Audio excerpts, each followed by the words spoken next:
Welcome back. In this video, I'll be showing you how to adjust your color preferences on your Onn Google TV streaming box. So the first step is to navigate to your main settings menu. And then from here, you want to select display and sound. And then you want to scroll down until you get to dynamic range and color format. Select it. So from here, you can choose to change your dynamic range format preference. So you have HDR and SDR. You also have the option, but it's unsupported, which is Dolby Vision.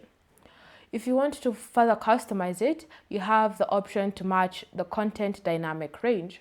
So from this, you can have, it's already set to always HDR, but you can always choose to select match content.